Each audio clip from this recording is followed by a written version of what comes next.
and thank you so much for meeting with me today. Thank you. Our pleasure. Can you please introduce yourself? I'm Dave Ehle. I'm the company manager of Come From Away on Broadway. And I'm David Barnathan. I'm the associate company manager. Can you tell me a bit about your background? I'm originally from Seattle. I started in theater as an usher at the Fifth Avenue Theater in Seattle years and years ago. And then by way of Los Angeles, I made it to New York in about 25 years ago to go to graduate school at Columbia in theater management and producing. And then I became a company manager a couple of years after that. I'm born and raised in the Los Angeles area. I first moved to New York to pursue a career as an actor, and made the switch to producing a career in management producing. And I happened to be working at La Jolla Playhouse in San Diego when Come From Away premiered, and I had the good fortune to go with it to Broadway to work with Dave on the show. Why did you decide to become company managers? I mean, there are so many different theater careers. Well, for me, the company manager sees the big picture of the whole show, the financial part of it, all the contracts. I don't have anything to do with the creative side, which would be nice, but my emphasis was always on just looking at the nuts and bolts of how the production comes together and how the costs are associated with the production.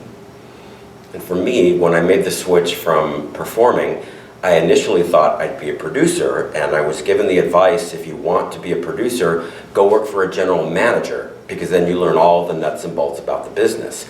So I took a job, I started on a path of working for general managers, and I just happened from there to segue into company management, and I found that I took to it and I enjoyed it. And what exactly do you do? Basically, we're the day-to-day representatives of the general manager and the producer. So we do the payroll. We don't negotiate contracts on this show. On other shows, the company manager sometimes does negotiate the contracts with the agent for the actors. But we also do kind of maintain the budget. Like right now, we're going through an audit, which is what we usually do every year. Just to make sure that everything was paid correctly and that we're doing everything according to the laws. What other stuff do we do? We do a lot of, we analyze ticket sales, and there's something now in the business called dynamic or variable pricing, when we can tweak. We can increase the ticket price, we decrease the ticket price. So we spend a lot of time doing that. We also, as the company manager, we liaise a lot with the company. We make sure we check in on them every day if they have any questions about their paycheck, or if they get injured, or if there's anything that they might need, they come to us. And on top of that, workers' compensation claims if anybody gets injured. As he said, we do a deal like right now a lot on ticket pricing and discounting or raising prices as demand warrants. But it can be any number of different things. The company manager kind of is a catch-all for a lot of different things that doesn't fall under anybody else's jurisdiction. Think of it this way: a stage manager is responsible for everything that goes on off stage. On stage, the company manager is responsible for off stage. So you negotiate contracts as well, I guess? Not on this show, but on other shows I have. We execute the contracts. Once it's signed, then we put that payroll information into the payroll system, and that we make sure the checks get issued and direct deposits and that kind of stuff. So the duties of the company manager change from a show to show? They're kind of pretty much the same, but it depends on what the general manager expects of the company manager. I've worked for other places where they kind of want you to do a lot, because one general manager may manage 8 other productions. So they rely on the company manager to do as much as possible. And by negotiation, I'm usually given a number that I can settle with an actor on or with an agent. So I don't ever just make up numbers and negotiate myself. I'm usually given parameters of what I can offer. And what's the difference between associate company manager and company manager?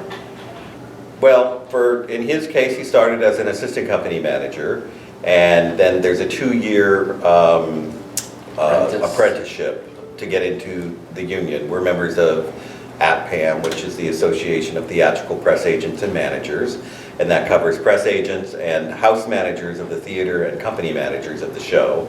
So he made it through the apprenticeship, and then he took a test, and then the next step is to offer the associate contract as a way to be in the union and get the union benefits. And so he's been doing that for 9 months. Yeah. In terms of the difference, the company manager is the main person. Dave and I we've worked together so well. So he's been so generous in giving me tasks that I'm able to do, and it helps me grow and develop. But in its simplest terms, the company manager is the person, and the associate then helps or does whatever the company manager wants. But to the company, we're a team, and we definitely are a team. And they usually email us both, because you never know who's in the office at what time. And we split up, stuff through the week of who does what, who covers the show. We both don't generally cover the show at the same time. One of us will be at the theater, and the other one has the night off, or however we work it out. We're really like a tag team, and fortunately the company feels comfortable with both of us. And so if they, depending on who's at the theater or who they call, we then confer with each other. We're always up on all the information, and one of us will reach back out. A lot of texting. What do you think is the most common misconception about your job? That all we do is house seats, which is something that we do. And house seats are the producer seats, 12 rows back in the center. But it seems like a lot of people will think, oh, you just do payroll and a few house seats. They don't realize how involved we are. We talk to the producers, we talk to the general managers, we talk to a lot of different people to keep the show going.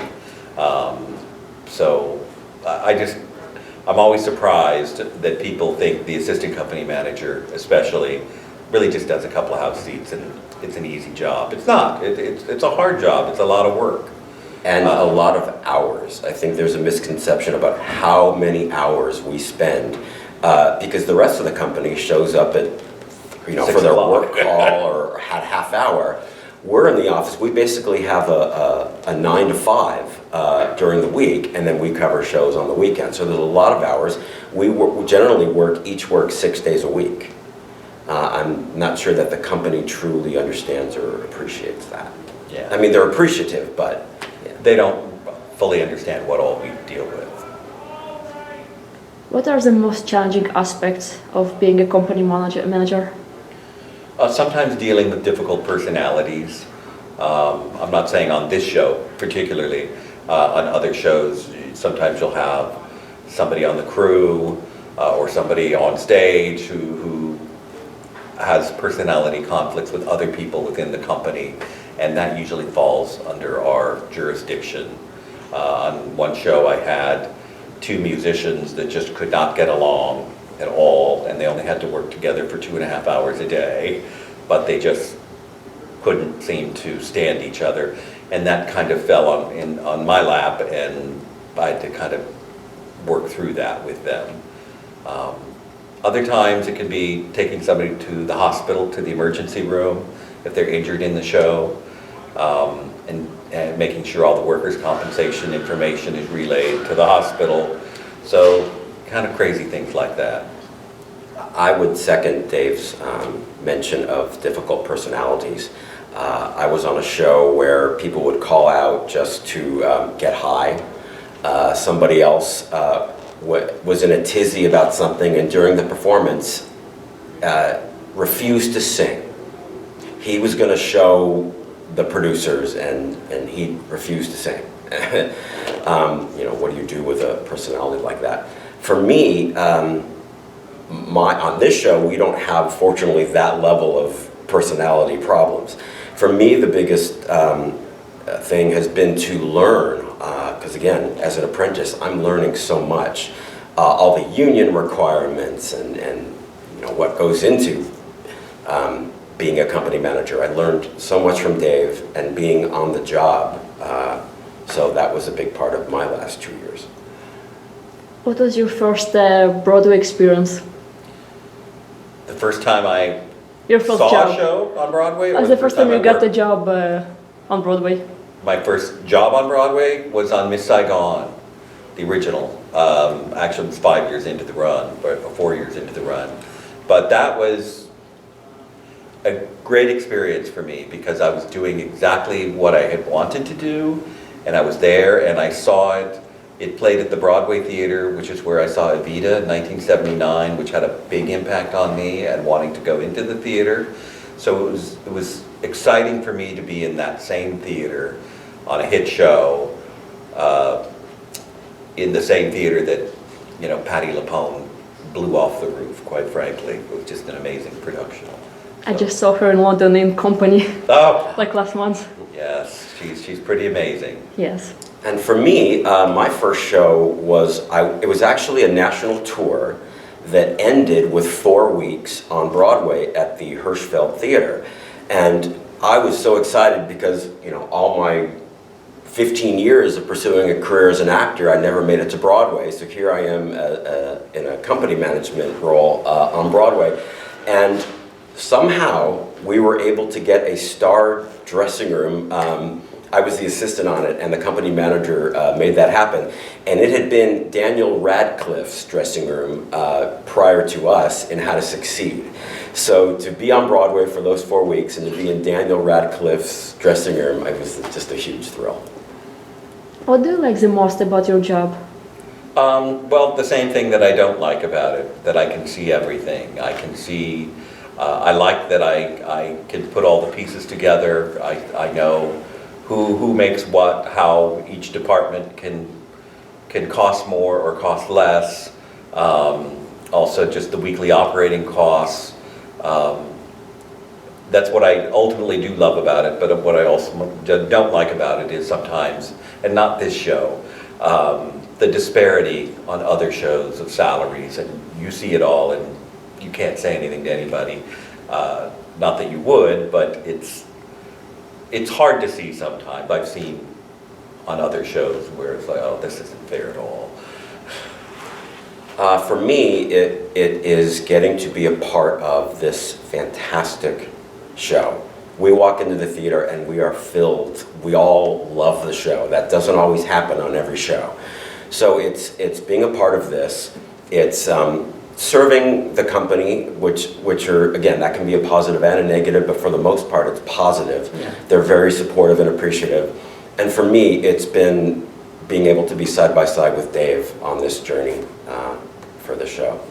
I mean, that's the amazing thing about this show in particular. I don't have any issues with anybody working on this show. We've all talked about it backstage too, that everybody's just happy to be here working on this show. The message that it sends, it's a great work environment that you don't see on other shows, I can promise you. The morale is so much higher on our show. Everyone believes in this show and the mission of the show. Our producers were so great about when they cast people. They wanted to make sure that everyone had the ensemble, we're all equal mentality. There's no divas, there's no putting yourself ahead of everybody else, and it's been wonderful. Yeah. Have you been to Gander? Have we been what? To Gander? When they did performance in Gander, like Come From Away. Oh, to Gander? Oh yeah, we went Yeah. to Gander right before the show went into production, pre-Toronto. They took us up for that weekend before we started in Toronto. Long trip to get there, but boy, it was wonderful to be in that town. I mean, I had just started on the show. I had just seen it, so I didn't know a whole lot about it. But to be there and meet the people, the real counterparts of the characters, was rather amazing. And to be in the auditorium that was the biggest, I guess the hockey rink, was kind of amazing. I think for everybody it was an incredible experience that I think we'll all take with us. I think if you were to poll everyone and say what has been your greatest moment in this entire process, by far it will be the trip to Gander.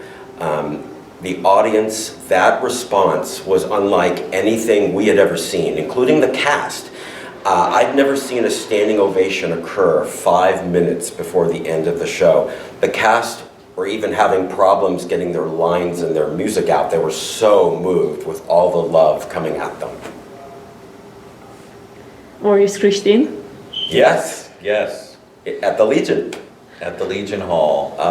with Claude there. And we got certificates, which we proudly have at our desks, Yes, we do. that were honorary Newfoundlanders. I didn't eat the cod tongue though. I did eat the You kissed dried, the cod. I kissed the cod and I ate the dried fish, which was really salty, and yeah, drank the screech. And then kissed the cod. That was fun. That was exciting. Is there anything you would like to talk about? Not off the top of my head. I think both of us think this is an incredible company, and I think probably the highlight of our careers is this show and these people that we'll take with us forever.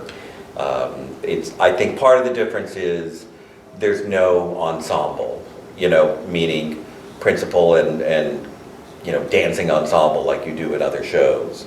And I think part of what makes this show great is they're all adults, and they don't have attitudes. So I just find this is an amazing group of people. And I would add, in addition to the wonderful people in our company, but the folks that were in Gander who have become characters in this musical. We've gotten to know all the come-from-aways and all the Ganderites that are depicted in the show, and they're part of our family too. And Beverly Bass and Nick and Diane. Beverly hasn't been to the Broadway company in a while, but I'm sure we'll see her. Well, she's very probably soon. been going from tour to tour, Yeah. each tour stop. And it's great to watch her watch the show and hear her actor counterpart telling her story, and just to see the expression on her face is just kind of an amazing thing. I remember one performance during previews where I was watching Beverly and her husband Tom, and we get to the part in the show where they arrive back in the US and there's Tom, and I just looked over at them and I just teared up. I was so moved. Yeah. And what advice would you give to someone who is interested in becoming a company manager? I would say just do it. If you want to know how a show is put together financially and how all those components come together, then you should absolutely do it. It's, like I say, we don't have any say in any of the creative part of the show. But I think if you really are interested in management, absolutely do it. I mean, you can make a career out of this. I've been doing it for 25 years, and the pay is okay. It's something, it's a union minimum, and you get union benefits, and it's great. I mean, you can go higher than that if you can negotiate on your own, but I've been very happy with it. I would offer two pieces of advice. Number one, attention to detail is so important, and so there has to be a true commitment. This is not a job that can be done, pardon the expression, half-assed. There's too much going on, and there's too many other people who need us. So I would say that. And I would also say you need to leave your ego at the door, because we're an important part of the overall picture, but we're not going to be treated like stars. We're not the cast. We're not going to have a whole lot of attention on us. We just need to do our jobs and get satisfaction from doing a good job. So those two things I would give as advice. Well, thank you very much. You're welcome. Thank you. Thanks for having us. This is the end of the interview.